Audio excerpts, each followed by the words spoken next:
Welcome everyone to Ring the Bell. This is Diaz. And Paloma Star. We have a very special guest here, the journalist, the editor-in-chief of Belle to Bells, Phil Lindsay. Yay. Finally on our main show. Thanks for having me. Oh my god, I love your Sailor Moon outfit. Thanks. Even though it was totally Sailor Mars. That's okay. I was totally Sailor Jupiter. Yeah, what about you? Probably Mercury? Okay. Mercury? Solid. We'll do a character quiz after this to find out which one you really are. Let's go right into this week's news and rumor, and this will be very special because we have a journalist in house. It's gonna be super legit. Let's talk about the fall off from the WWE draft last week. We've got a lot of freelancers. A lot of movement even after the Yeah, draft. so we had this move on WWE's new show, The Bump. Remember when WWE was trying to make Tout happen? Stop trying to make Tout happen. I mean, it didn't happen. They were really pushing that. They spent a lot of money buying that. Is it Silk Brown? No. Oh, it's like R.I.P. Vine. So, The Bump. It's on WWE Network. Yeah. I think WWE also has like a show on Netflix too now. They do? I don't know. Anyway.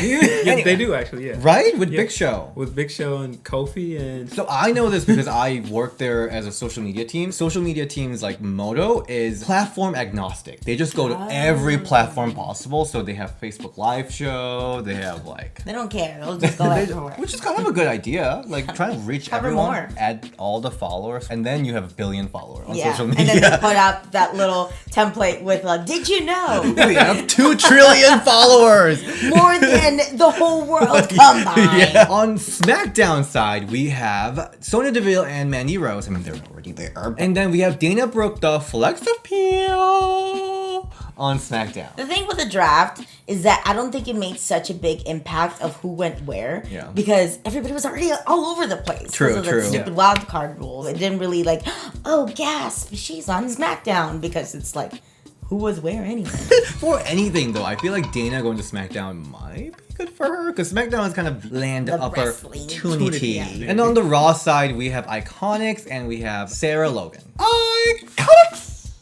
Sarah Logan and Dana Brooke will now each have matches on TV as opposed to keep on wrestling each other for the 636th time on main event or Superstars. Fingers crossed for them. Please make them work. I just saw this footage from Australia show where Peyton Royce was doing this crazy double suplex. It was great. She never does it on TV. Give the Iconics their rematch, man. Come on. Yeah. Yeah, they deserve so much. Along with this draft, they also made some changes to like WWE.com roster page.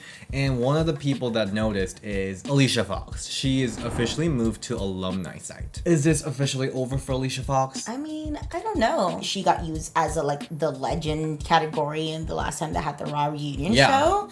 So maybe this is like the official move of it. I feel bad for her. I feel like she has a lot of potential, and I don't know if they ever really capitalized on it. Even during her run in the Diva era, she just never really took off like she could have. I think her first reign as a Divas champion, even that was kind of out of nowhere, and then it was transitional champion to give it to Melina. I really enjoyed her crazy gimmick. I Me did too. Yeah. I loved it because I believed that. I totally believe it. I did not think she was playing at all. I think she was legit. Yeah, I really liked the Captain of Survivor thing. I thought that was Great hilarious. too, yeah. I mean, I thought she was revitalizing herself with that new crap dance she was doing. Like, I was like... there is something there. I really like that, but you know. Yeah, also, she was really young. Yeah, She super was young. so young. I don't know. I wanted to see her with 24/7 championship. I thought she would have been Yeah. great. She could have been like Finn Balor and went back to NXT. yeah, Yeah. totally. And do like takeover matches and everything. Maybe she'll be back. Maybe give her a few years of being a producer or road agent or something like that, and maybe she'll be back in the next few years or something. I don't know. Never say never. She could be like some of the other WWE superstars where they go outside to like indie scene and then revitalize their character totally. and come back all brand new.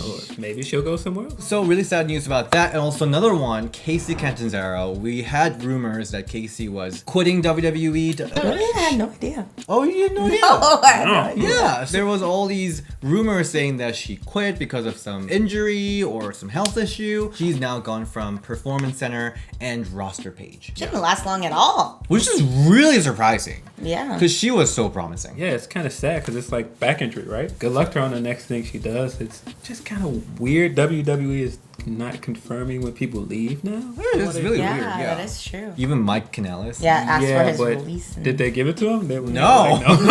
Kacy, especially because she's one of the people in NXT that WWE really pushed forefront. A lot. Yeah. And she got that mainstream appeal because she was on a Ninja Warrior and she was just so athletic. Oh my gosh, like crazy. Like, how would you even know you could do that? And Are her and Ricochet still together? Are they? I don't know. I can't kind of put my finger on it. Remember when Kacy totally like stole Naomi's thunder at that Royal Rumble? She looked really good in the Royal Rumble. I thought she had a real promising future after that. Totally. Yeah, but Naomi's coming back. Yeah.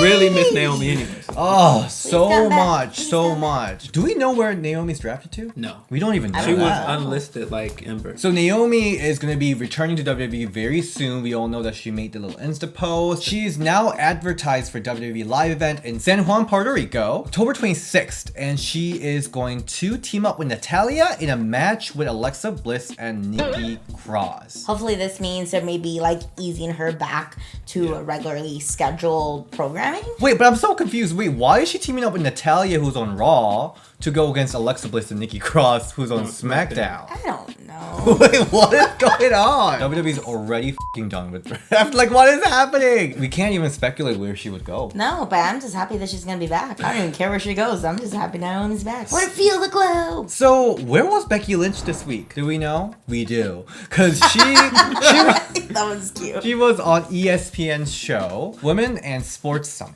So she was attending the 10th anniversary of that Women in Sports Summit. She was representing WWE. That's awesome. As the biggest star of WWE. Not just the biggest woman of WWE, No, the biggest star. Good to see that Becky and even WWE in general is getting some really good mainstream publicity, especially like being recognized like ESPN, which is obviously covers sports. So I think like WWE is kind of leaning to try to be seen as more of a legitimate sport than anything. But it's just cool seeing her being represented. Yeah, she got the big commercial spot recently Yeah, on the ESPN, Sports got Center. ESPN magazine. Yeah. This does not excuse WWE for just not having any woman on the show. No, not at all. Not at all. Not at all. We're gonna have the whole rant about it in the review, so get ready. And we rant. Yeah. Well deserved rant, I might. Yeah. Kylie Rae. Should we do it? 3, 2, 1. Kylie Rae. She's making her return to wrestling after a mysterious hiatus, which is known to be like a personal issue, so let's not get into her personal issue. She made the surprise entrance into Impact Wrestling's Bound for Glory. Yeah. What battle royale was it? The Call Your Shot Battle Royale. Call Your Shot Battle Royale. Well, what does the winner get again? A shot at the title of their choice. That's why it's the Call Your Shot. It's like Royal Rumble, I guess. So back in the Sure. day when Impact was still TNA, they used to have this battle royal where it was like the opposite way, where people had to try to get inside the ring instead of getting people out. Well, that's kind of cute. Yeah, Wacky totally. It was TNA. really weird and confusing times to watch TNA, but I remember that very specifically. So she came in as a surprise entrance and got crazy reaction from Chicago crowd. She was a star of this match. She looked great. Didn't skip a beat at all. Like, At it all. didn't even seem like she was gone from the ring at all. Another surprise entrant, Joey Ryan, did confirm that he is signed with Impact. Kylie didn't confirm this. We don't know if she is officially with Impact or not, but if she does, I would love to see her take that title off of Taya Valkyrie. Yeah, It's about time. Judging off her match with Jordan at Warrior Wrestling, I think it was, they could have a great match. So I would love to see them have a match. Totally. I think she'd be a great addition to any roster, honestly. Impact is really embracing their women's division now. Yeah. I remember back then in a while, like they had like the best women's division. So I think they're building it up now and really embracing the intergender wrestling, which I'm all about too. So Do you want to talk about STARDOM being purchased by New Japan? Well, they're not purchased by New Japan. They're purchased by their parent company, Bushiroad. Stardom's a all-women's Joshi promotion. It's kind of for a niche crowd. I wouldn't say Okay. that most mainstream fans know of them. Is there any notable names from Io Shirai came from there. So did Kairi Sane. B. Priestley, Rios is there now. She's champion there. They have awesome belts too. Their Yes. belts are super colorful and they're shaped in stars. Tony Storm was there for Oh a yeah, minute. Tony Storm was their champion there for a while. Wow. It's kind of a huge deal because it just means more eyes on Stardom. Yeah. Yeah, because also New Japan is being broadcasted on Access TV. Yes. Right? Increasing their exposure to American crowd. I mean, their wrestling is, first of all, very different. Yeah, very intense, very hard hitting. We just all knew that it's really awesome, but just we never had a way to see it. So Yeah. it's great that we might have more access to it. Yeah, and Yeah. more access to Japanese women's wrestling, which would be great. Absolutely. And lastly, this is not women's wrestling, but My man. Of course, we have to talk about it. We have to talk about it. I mean, I was like basically advertising it the entire time. Yes. So Jake Atlas. I think he goes by the superstar Jake Atlas. But he is like one of the bigger names in indie scene. Yeah, with he's really taken off the past like 2 years. Yeah, I think, for sure. yeah, very good looking. He loves his fans. Actually, last Rise show, 3 people wearing this T-shirt was like sitting next to each other. Were you one of them? Yeah, I was one of them. But anyway, what was I talking about? He's He hot. got signed.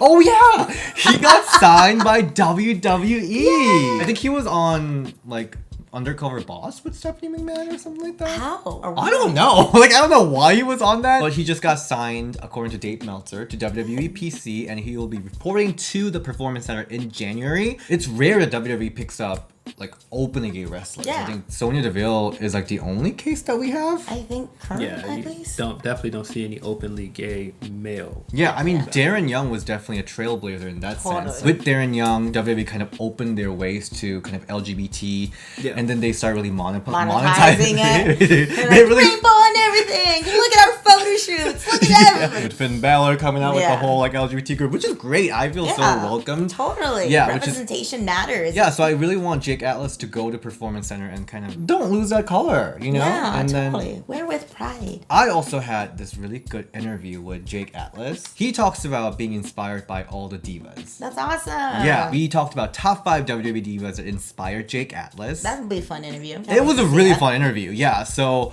that's gonna be coming out. I'm gonna wait for like a right time. Maybe his debut match. I don't know. So, like, did you know that his finisher is called LGBT? Wait, LGBTDT. LGBTDT. Yeah. LGBTDT! All right. Thank you for watching this week's news and rumor. Where can you find you, Phil? Twitter at PhilDL616 and at PhilDeBells.com. At Paloma Star on Instagram and Twitter. And this weekend, you will see me being a manager for Cody Jones and his tag team partner, Barry Wright, at Freelance Underground on Saturday. And Sunday, I'll be at Galliversario. It's Galli's Lucha Libre's big annual show, which I'm super excited about that. And that'll be in Melrose Park. And you can find me at DSUN on Instagram and Ring the Bell on Twitter. All right. Bye.